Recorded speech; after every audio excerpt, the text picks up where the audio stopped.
سلامتی ہے، سلامتی ان آنکھوں پہ جو ہدایت پہ نظریں جمائے بیٹھی ہیں، ان کانوں پہ جو ذکر خیر کے منتظر رہتے ہیں، اور ان قدموں پہ جو ہدایت کی راہ پہ گامزن ہیں۔ السلام علیکم ورحمۃ اللہ وبرکاتہ۔ تمام تعریفیں خدائے بزرگ و برتر کے لیے جو وحدہ لا شریک ہے، نہ کوئی ثانی نہ کوئی ہمسر، درود لامحدود محبوب رب الودود، راحت العاشقین مراد المشتاقین، حضرت محمد مصطفیٰ، آپ کی آل پاک، آپ کے جانثار انصار اور اصحاب۔ ضرمن آپ دیکھ رہے ہیں الف لام میم، میں آپ کا میزبان محمد اویس ربانی تہہ دل سے آپ کو کہتا ہوں خوش آمدید۔ یہ خاصہ ہے کہ جب بھی علم کی حدت چاہیے ہوتی ہے، علماء سے رجوع کیا جاتا ہے، ان کی طرف ہاتھ بڑھائے جاتے ہیں سوالی بن کر، اور میں نے الف لام میم کے اس پورے سفر میں ہمیشہ یہ کوشش کی ہے کہ جون سا بھی عالم دین ہے، علم کی حدت اس سے لی جائے۔ فطرت کو سمجھنا انسان کی خواہش رہی ہے، یہ تجسس ہمیشہ سے ہے اور ہمیشہ رہے گا۔ پروردگار نے جو نظام دیا ہے وہ نظام قدرت کے بالکل ساتھ ساتھ چلتا ہے، بلکہ شاید بالکل ہو بہو وہی ہے، اس لیے کہتے ہیں کہ اسلام دین فطرت ہے۔ مگر آج کے دور میں نئے نئے مسائل فطرت سے بالکل متصادم نظر آتے ہیں، اور پھر ان کا حل تو اس سے بھی زیادہ تلخ ہوتا ہے۔ میں انہی سوالات کے ساتھ آج ایک ایسے عالم دین کی خدمت میں حاضر ہوا ہوں کہ جس کو بہت سے لوگ سنتے بھی ہیں، اور جو اچھی بات مجھے لگتی ہے وہ یہ کہ اس موضوع کو ڈسکس کرنے سے پہلے انہوں نے یہ نہیں پوچھا کہ موضوع اور سوالات کیا کیا ہوں گے، یعنی تیاری کا بھی کوئی ایسا مشکل مرحلہ نہیں تھا۔ البتہ یہ کہ آج کے اس پروگرام میں سوالات پوچھے جائیں گے اور جوابات آپ کے سامنے ہوں گے۔ میں خوش آمدید کرنا چاہتا ہوں، ریسرچر ہیں، محقق ہیں، پوری دنیا میں اپنا پیغام پھیلاتے ہیں، اور دین حقہ کی سربلندی کے لیے ہمیشہ آپ کو مصروف پائے جائیں گے۔ میں خوش آمدید کہتا ہوں۔ السلام علیکم ورحمۃ اللہ، انجینئر محمد علی مرزا۔ جی وعلیکم السلام ورحمۃ اللہ وبرکاتہ۔ ولا حول ولا قوة الا باللہ۔ اللہم صلی علی محمد وعلی آل محمد۔ ویس بھائی، آپ کو ویلکم ہے ہماری اکیڈمی میں، اور جی ٹی وی کی پوری ٹیم کو۔ ماشاء اللہ تعالیٰ آپ کا چینل جس طریقے سے ریلیجن کی آواز کو اس ماڈرن دور میں بڑے احسن انداز میں پہنچا رہا ہے لوگوں تک، اللہ تعالیٰ ہی اس کی جزا دینے والا ہے۔ آمین، شکریہ، جزاک اللہ۔ میں انجینئر صاحب فطرت کو سمجھنے کی کوشش کر رہا ہوں، اور نئے نئے مسائل میرے سامنے ہیں۔ ابھی ریسنٹلی ایک ڈاکومنٹری بھی ایسی آئی کہ جس میں دکھایا گیا کہ انسان اپنی لائف کے کچھ سال کچھ ڈی این ایز اور اس طرح کی سائنسی جدت کے تحت کسی کو بھی ڈونیٹ کر سکتا ہے، اس کے عوض پیسے لے سکتا ہے۔ مثلا میری عمر اگر 35 سال ہے تو میں اپنے 5 سال کسی کو دے دوں اور اس کے عوض مجھے ایک بھاری بھرکم اماؤنٹ مل جائے، اور میں 40 سال کا ہو جاؤں گا، میرا ڈی این اے 40 ایئرس کی ایج کا ہو جائے گا۔ یہ تمام چیزیں اسلام اس کو کس نگاہ سے دیکھتا ہے؟ فطرت کے متصادم ہیں یا پھر اسلام اس میں کوئی راستہ نکالتا ہے؟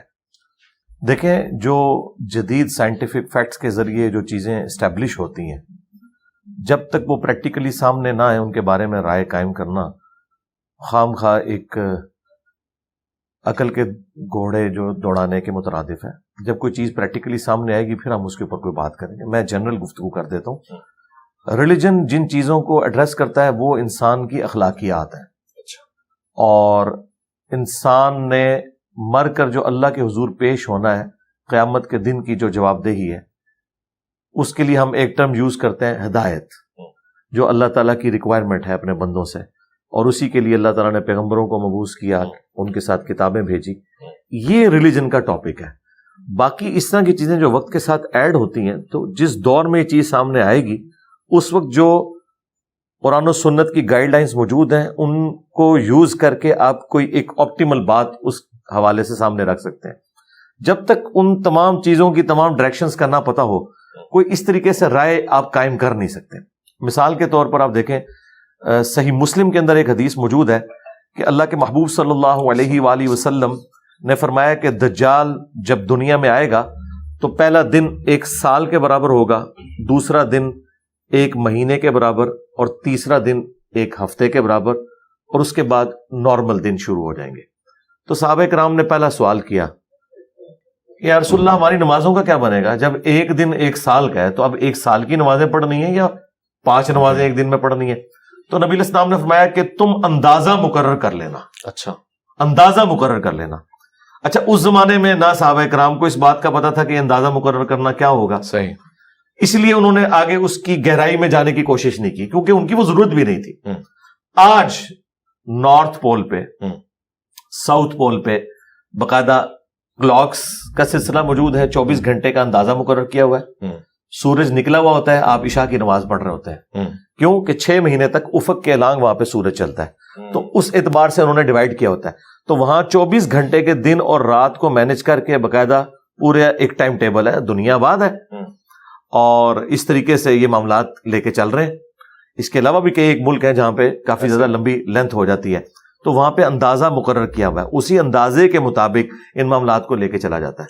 اور وہاں پر اب رمضان کے روزے بھی نہیں ہوں گے اس طریقے سے، ظاہر ہے، کیونکہ قرآن حکیم ہے کہ تم میں سے جو کوئی رمضان کا مہینہ پائے تو وہ روزے رکھے، جو رمضان کا مہینہ نہیں پا رہا وہ روزے نہیں رکھے گا.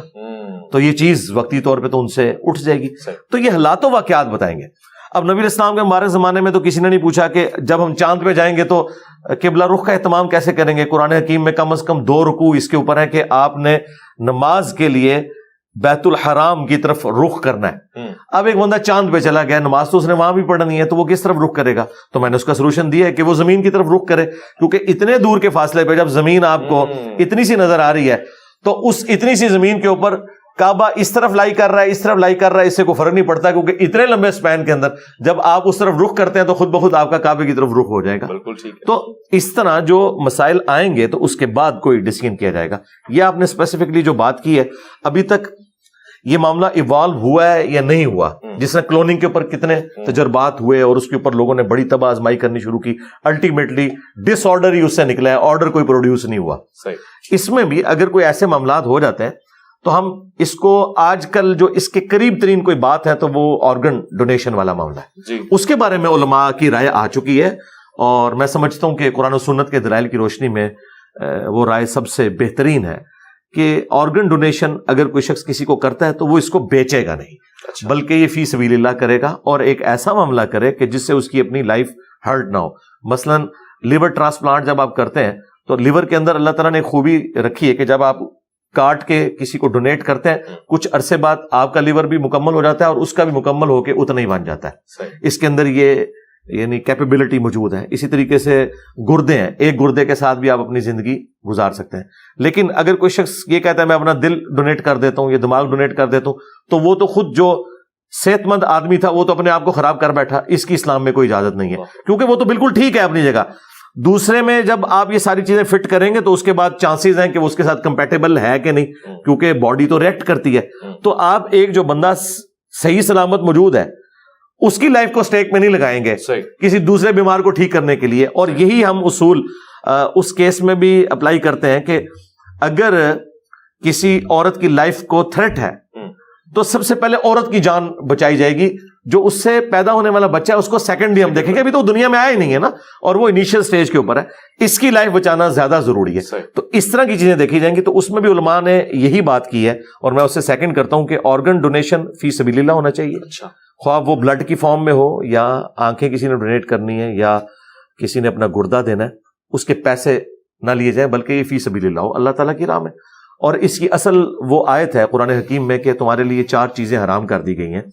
اور یہ آیت اللہ تعالیٰ نے سورۃ البقرہ میں، سورۃ النحل میں، سورۃ المائدہ میں نازل فرمائی، اور سورۃ الانعام میں 4 جگہ کہ تمہارے لیے حرام کر دیا گیا ہے مردار، بہتا ہوا لہو، خنزیر کا گوشت، اور وہ ذبیحہ جس کے ذبیحے کے وقت غیر اللہ کا نام لیا جائے. لیکن ساتھ ہی ہے کہ اگر کیٹاسٹرافک کنڈیشن ہو، تمہارے اندر بغاوت نہ پائی جاتی ہو، حد سے پھلانگنے والا کوئی اس طرح کا ایلیمنٹ نہ ہو، تو پھر اللہ تعالیٰ اس کے اوپر کوئی گرفت نہیں فرمائے گا. یعنی ہے تو حرام ہے لیکن اس وقت اللہ تعالیٰ کی شریعت کا قلم اٹھ جائے گا. اور اس کا کلائمیکس تو یہاں تک ہے 106 نمبر آیت جو سورۃ النحل کی ہے کہ اگر کوئی شخص زندگی موت کی کشمکش میں کلمات کفر بھی بک دے اور دل میں ایمان اس کے ہو تو وہ کلمات کفر کے اوپر بھی اللہ تعالیٰ گرفت نہیں فرمائے گا. ہاں جی. تو یہ وہ چیزیں ہیں جو ہمیں گائیڈ لائنز دیتی ہیں کہ اس طرح کی صورتحال میں ہم نے معاملات کو لے کے کیسے چلنا ہے. تو جو آپ یہ کہہ رہے ہیں اگر بالفرض یہ مستقبل میں کامیاب ہو جاتا ہے اس طرح کا معاملہ کہ کوئی ایسا کرنے میں کامیاب ہو جاتا ہے اور کوئی ایسی سچویشن سامنے آ جاتی ہے تو ہم یہی کہیں گے کہ پھر وہ بیچے نا. ٹھیک ہے. باقی رہا وہ مسئلہ جو قرآن و سنت میں ہے کہ جس شخص کی موت کا وقت آ گیا تو نہ ایک لمحے آگے ہوگا نہ پیچھے ہوگا، تو وہ کوئی کمپرومائز نہیں ہوگا. اگر یہ چیز کامیاب ہے تو سمجھ لیں کہ اس کی تقدیر میں یہ لکھا ہوا ہے کہ یہ اپنی لائف ڈونیٹ کرے گا. ہاں جی. یہ تقدیر جو بدلتی ہے وہ انسان کی اپنی ایکٹیویٹیز سے، جس طرح بخاری مسلم میں حدیث ہے جو شخص یہ چاہتا ہے کہ اس کی عمر دراز کر دی جائے اور اس کے رزق میں کشادگی ہو تو اپنے رشتہ داروں کے ساتھ حسن سلوک کرے. اب یہ بھی تقدیر میں لکھا ہوگا کہ یہ شخص اپنے رشتہ داروں سے حسن سلوک کرے گا، اتنے سال کے لیے ہم اس کی لائف کو بڑھا دیں گے. یہ حسن سلوک کرے گا اس کے بس اللہ تعالیٰ اس کے رزق میں اتنی برکت ڈال دے گا. تو یہ جو ہونے والی تبدیلی ہے نا، یہ بھی اللہ کی ڈیسٹنی میں پہلے لکھی ہوئی ہوگی.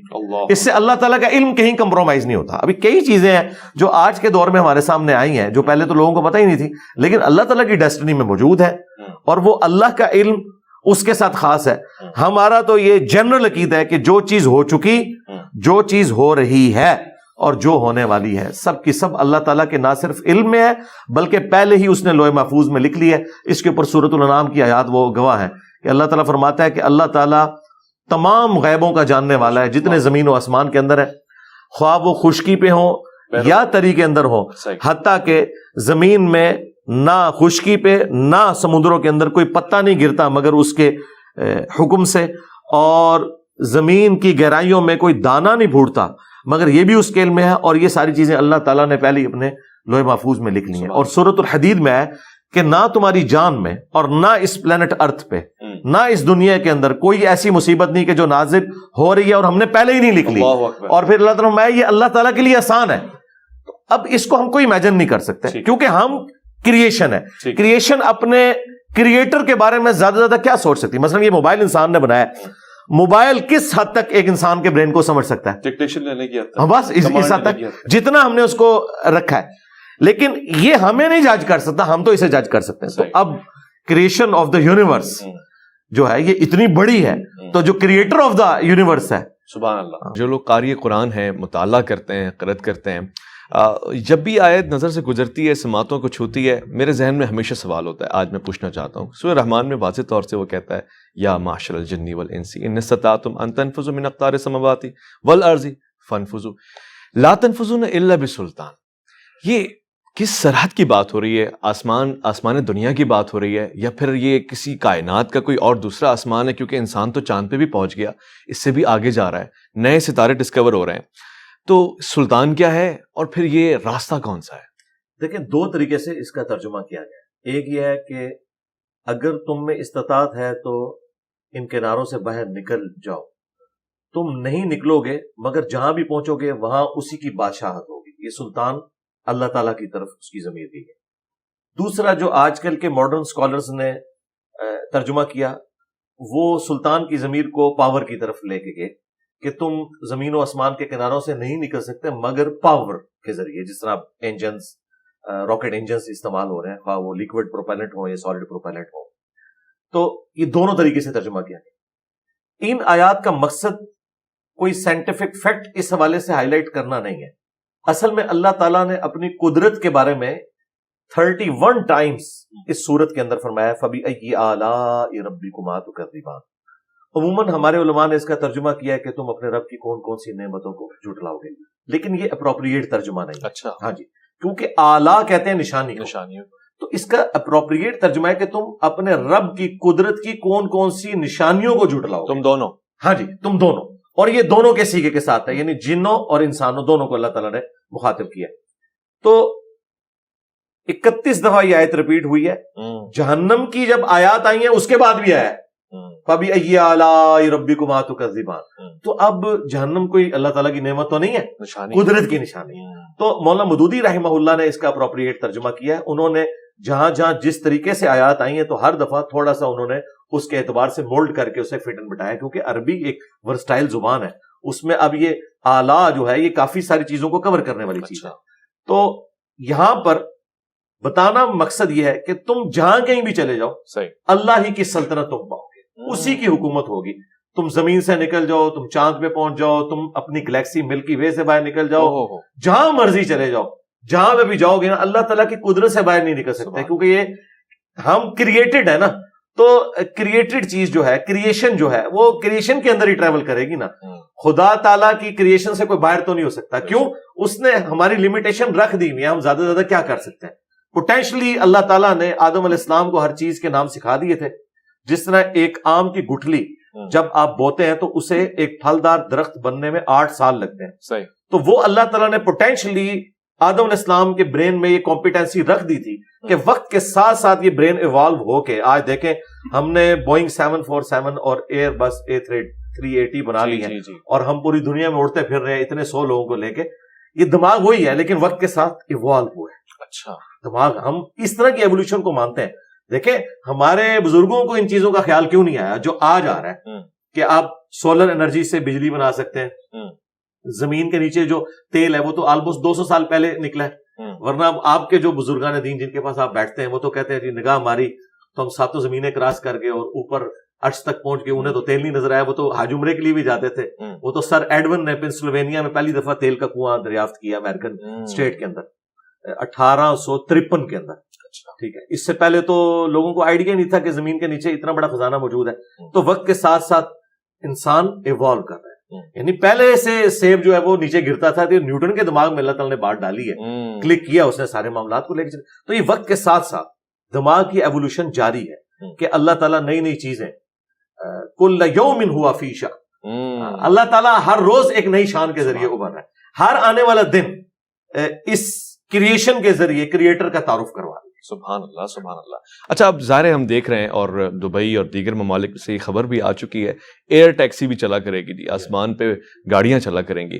آپ کو نہیں لگتا ایک سوال ہی ہے کہ اب جب زمین اور آسمان دونوں ہی سواری اور سوار بن جائیں گے, اس کے لیے کوئی نیا نظام, نئی سنت, نیا انداز, اٹھنے بیٹھنے کے نئے طور طریقے, کوئی نیا رہنما ہونا چاہیے, یا پھر پرانی چیزیں اتنی ثقیل ہیں کہ وہ اوپر چلے یا مریخ پہ چلے, کامل ہے ہماری شریعت؟ شریعت میں کامل ہے. جو چیزیں شریعت سے ریلیٹڈ ہیں نا جی وہ اسی طریقے سے ہیں, ان کے ساری گائیڈ لائنس موجود ہیں. آپ پہلے یہ سمجھ لیں کہ جو دین ہے نا یہ ہماری ہدایت کے لیے ہے, یہ ٹریفک قوانین بنانے کے لیے نہیں آیا, وہ آپ نے خود بنانا ہے. ٹھیک ہے, اسی طریقے سے ہاسپٹلز میں آپ نے کس طریقے سے لوگوں کو ریسیو کرنا ہے یہ آپ کو اللہ تعالیٰ نے اوپن رکھا ہوا ہے. کیا آج انسان کسی مختلف طریقے سے پیدا ہو رہے ہیں جو پہلے نہیں پیدا ہوتے تھے؟ کیا آج ماں باپ کا جو رشتہ ہے اولاد کے ساتھ وہی والا ہے؟ تو انسانی جو بیسک اخلاقیات اور ہدایت کی جو ریکوائرڈ چیزیں ہیں وہ الہامی کتابوں میں اسلام سے پہلے بھی اسی طریقے سے تھی, اسلام کے ساتھ بھی ویسے ہی ہیں, اور آج کے اس ماڈرن دور میں بھی ان چیزوں سے کوئی فرق نہیں پڑتا. صرف یہ کہ انہیں ایگزیکیوٹ کرنے کے لیے آپ نے کیا کرنا ہے. تو اس کی اصل موجود ہے.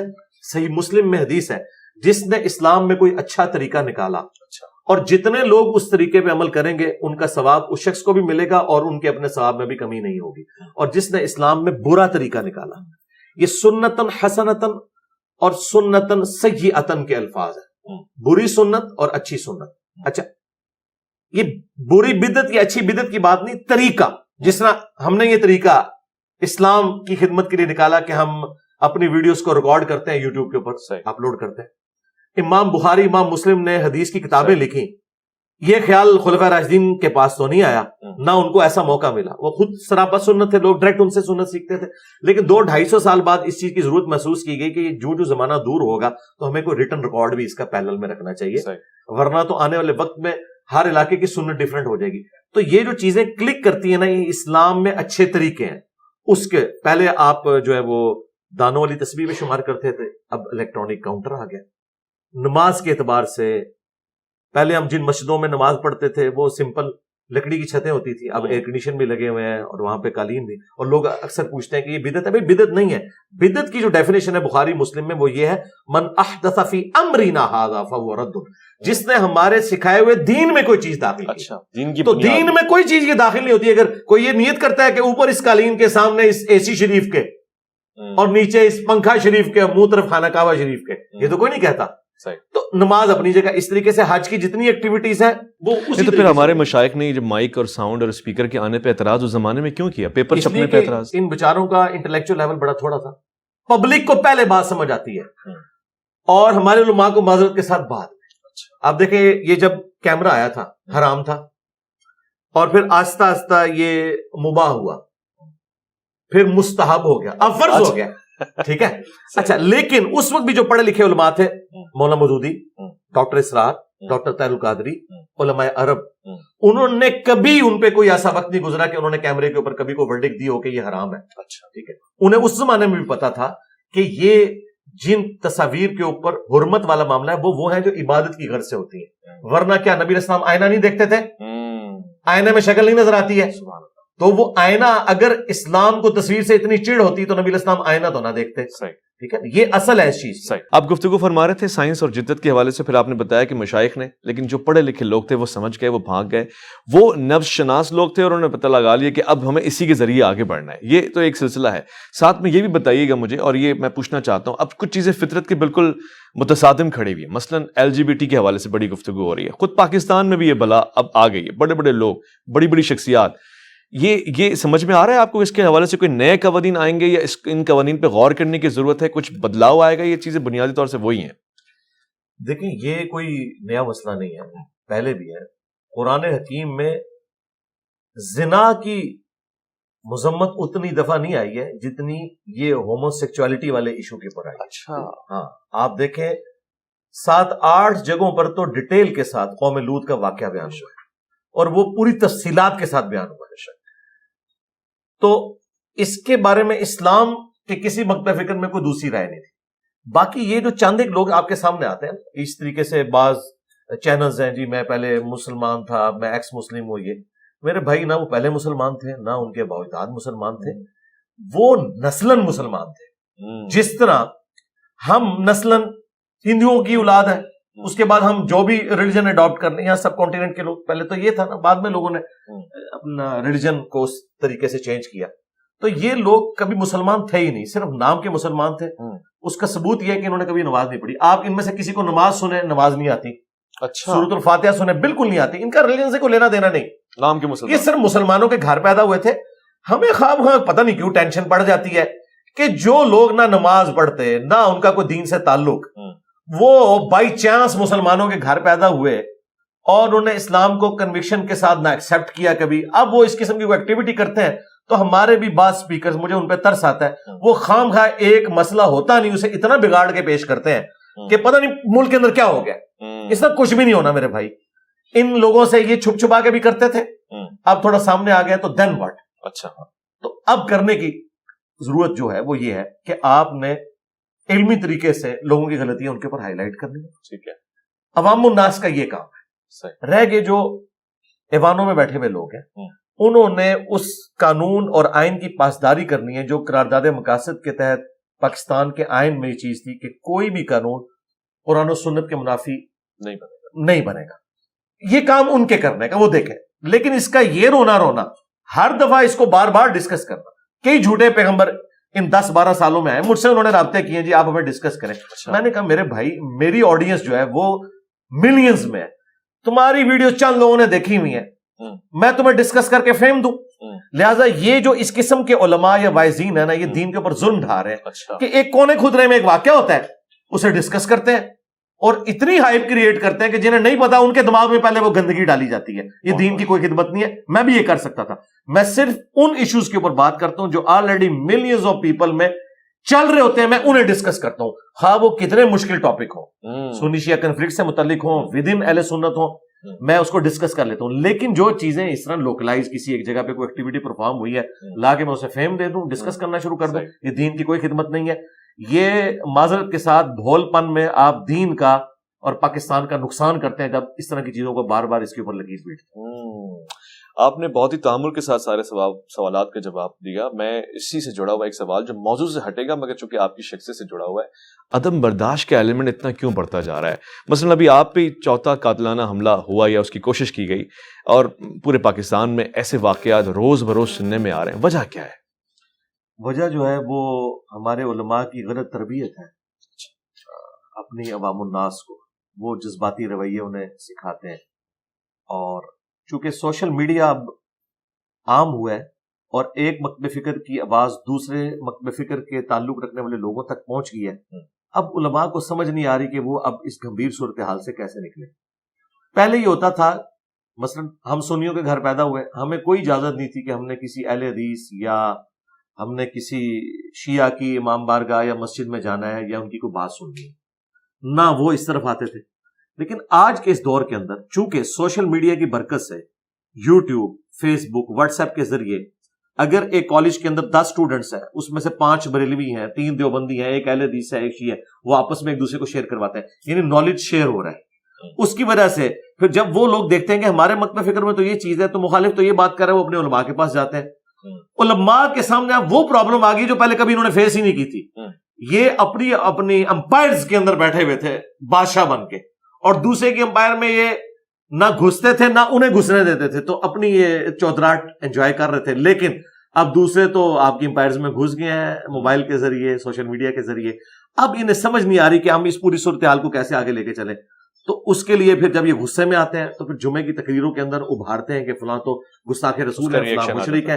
اور پھر اس طرح کی تنظیموں کو معذرت کے ساتھ ہماری یعنی جو ماضی کی اسٹیبلشمنٹ, ان کی غلط رویوں کی وجہ سے انہوں نے اپنے ذاتی مقاصد کی خاطر, پولیٹیکل گورنمنٹس کو کمزور کرنے کی خاطر اس طرح کے لوگوں کو اپنی گود لیا, اور پھر انہوں نے اسٹیبلشمنٹ کے کام بھی کیے اور پھر اپنے کام بھی کیے.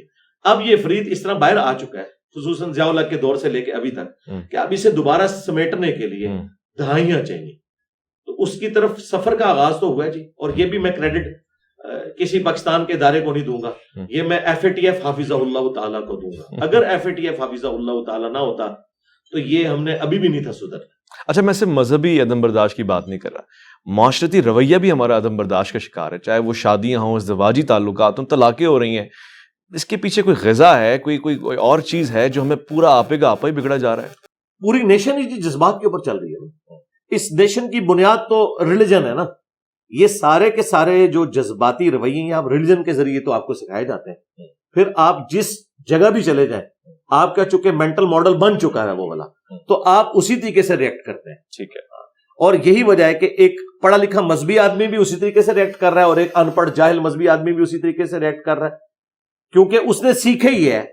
ہمارے ملک کے اندر کبھی بھی ڈیبیٹ والا کلچر تو بنا ہی نہیں ہے, ٹھیک ہے نا. یہاں تو بس آپ کو سپون فیڈنگ اوپر سے کی گئی ہے. یہ تو آپ سوشل میڈیا کی وجہ سے ڈسکشن شروع ہوئی ہیں, اور آپ کی آواز دوسرے لوگ سننا شروع ہوئے. اس طرح کی باتیں جب اس زمانے میں کوئی کرتا تھا, کبھی اس کو آپ کہہ دیتے تھے یہ لبرل ہے, کبھی کہہ دیتے تھے یہ یہود و نصارہ کا ایجنٹ ہے, کبھی کہہ دیتے تھے کہ یہ آزاد خیال لوگ ہیں, یہ کسی اور کے ایجنڈے کے اوپر کام کر رہے ہیں. اور اب آہستہ آہستہ کر کے ایک ایک وہ ساری چیزیں ہماری پالیسیز بنتی جا رہی ہیں جو کسی زمانے میں ہم نے گالی بنائی ہوئی. بالکل ایسی. انتہائی شکر گزار انجینئر محمد علی مرزا صاحب آپ کا. خواتین حضرات, پروگرام آپ ملاحظہ فرما رہے تھے, مجھے یقین ہے کہ کسی نہ کسی نتیجے پہ آپ پہنچے ہوں گے.